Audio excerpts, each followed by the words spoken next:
For today's selection of games on my Best of 2025 series, we're going with Cozy and Casual, because 2026 is not letting up on all the insanity that is happening around the world. It's going to be a short entry as we won't play too many casual or cozy games here. We are known for doing more of the masochistically difficult nightmarish runs. But there are still some really great takes that all manage to allow the player to really get in and enjoy them without being too high stakes or require a lot of technical skills. To wit, my first pick goes to Cauldron. This is a combination of a turn-based RPG, an incremental game, and lots of minigames. The brilliance of Cauldron is that everything it does has that kind of capacity to go like really extreme, but everything is still reined in by the very low stakes atmosphere of it. There's RPG battles, yes, but everything is designed to give you a really good indication as to, is this character going to work? If they don't, swap them out. Are your skills wrong? Just instantly respec. The scaling of the different minigames that goes with kind of idle incremental design is a brilliant way of adding in progression, as well as just letting the player see how much things can change going from the first time you play, the 5th, to the 20th, to the 50th, to the 100th, as you collect thousands upon thousands of apples, and fishes, and gems, and anything else that you can imagine.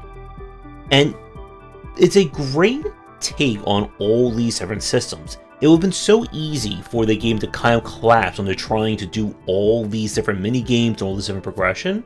But the game manages to succeed in, I guess, kind of like cosifying, which I know is definitely not a real word, a lot of elements that could have been far more advanced or far more complicated. And this is a great game to study as well if you're looking at ways of making something like very easy to understand, and also streamlining a lot of the difficulties and pain points that often comes with kind of turn-based RPG, character building, etc. So a very high recommendation. I am curious to see what the developer is going to come up with next, and see what other cozy shenanigans we can get into. My next pick is another short form take, and that is Drillbird. This is a kind of casual dig-dug platformer, as you're trying to dig down to collect resources to grow your giant egg that turns into a very big bird to get off of looks like you're on like a moon or some distant planet. Another game that it gives you, or it kind of shows you everything that it's going to be within the first 40 seconds of playing, and you'll know very quickly whether or not this is going to be the game for you. It's another title that again gets the compulsion or the allure of playing a idle or incremental style game. You make a little progress, you go back up, get some upgrades, go back down, do a little bit more, and all this is condensed down to a very short form experience. I think this was like 30 to 40 minutes we played on stream. And similar to that of Shell Diver that I talked about in a earlier entry, that it's one of those games that I kind of wish I could see like a little bit more of this gameplay, kind of like take like another step forward. But what's there is a great game for anyone looking for a relaxing title that you can finish within an afternoon.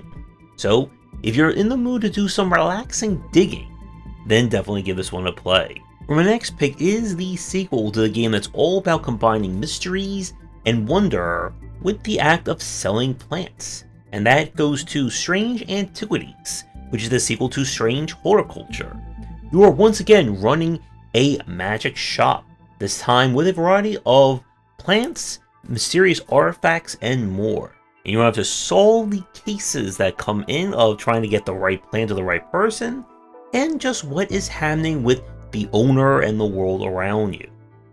So the game itself, like the first one, combines kind of like a very loose shop sim, or very basic one, but quickly extends into a grand puzzle and narrative as you try to explore this world and try to also avoid anxiety attacks if you keep failing, like I did, the right item for the person. If you love the first game, then you're definitely going to love the sequel, and if you somehow missed out on both, These are great games for the narrative-focused fans who have a thing or two for plants. And we have another game that was kind of inspired by Dig Dog as the final pick for today's episode with Mashima. This is the next game from the developer of Jutaro, who made a variety of very compelling, cute, and disturbing stop-motion animations for that game. This time we're going more cozy and more emphasis on the cute side, as we are a robot digging in the trash of the far distant future along with their robot pals, who each get a adorable introduction video. And it's your job to explore this world both underground and on the surface, to try and get your friends to safety, all the while continuing to dig, set up lots and lots of kind of ferrying trash and junk around. This is another game that, much like with Cauldron, it is kind of built on the sense of the incremental or idle progression. As you go down, collect the resources to upgrade things, to then go back down to dig more. The added element of exploring the world in kind of like a very basic 3D platformer also adds more to it. And just like the adorableness of the stop motion is certainly a win from an aesthetics and art style point of view. This is another game that, again, if you're looking for like very high complexity or depth that's going to, well, no pun intended, grow as you dig down further, you're not going to find that here.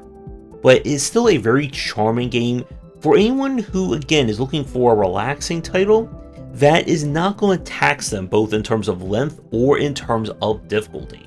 And developers also announced there's going to be a new game coming out that's going to be nothing like Mashima. I can't wait to see what other stop-motion shenanigans they're going to come with next. So, if you're once again in the mood to do some relaxing digging, then this is another great recommendation. If you want a little bit more oddity, then be sure to check out Jutaro. And with that, another entry comes to an end. But don't worry, for tomorrow we're going to be talking about horror to, once again, do that complete tonal shift. What are some of your favorite cozy and casual games? Let me know down in the comments, and be sure to come back as we are, I think, about halfway done my best of 2025 list. Maybe we'll get it done by the end of 2027, who knows. Thanks for watching, and a special thank you to our Patreon supporters. If you enjoyed the video, do the YouTubing stuff, be sure to visit our Discord and Patreon, and if you're interested in more in my thoughts on design, check out my game design books.